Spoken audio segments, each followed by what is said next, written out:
Kilabot na tulak sa Angeles City na sakote sa buy-bust operations. Narito ang news scoop ni Johnny Gole. Sa dalawang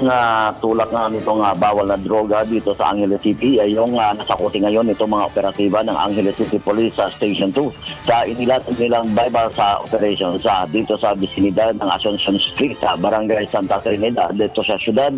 pasado alas 9 ng gabi. Nasamsam dito sa mga suspect na may mga alias na Ben at Bimbol ang tinatayang 3 gramo ng shabu na may street value na 20,400 pesos. Ayon dito kay Police Colonel Amado Mendoza, ang direktor nitong Angeles City Police Office, ang mga suspect ay kabilang umano sa mga aktive na nagtutulak ng bawal na droga dito sa siyudad at ilang panahon din nilang isinailalim ang mga ito sa surveillance operations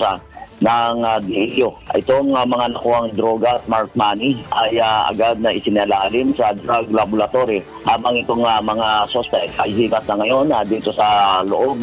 ng Rias na Bakal sa detention cell nitong Police Station 2 ng Angeles City Police at kapwa sila sa sampahan ng kasong paglabag sa Section 5 at 11 drug pushing at possession of illegal drugs sa ilalim nitong Republic Act 9165, higit na kilala sa Comprehensive Dangerous Drugs Act of 2002 dito sa City Prosecutor's Office. Mula dito sa lungsod ng Angeles, ito si Central Luzon Patrol, Johnny Gole para sa Impilang ito Dulakas, DWIC, nagbabalita ng tama, naglilingkod ng tama.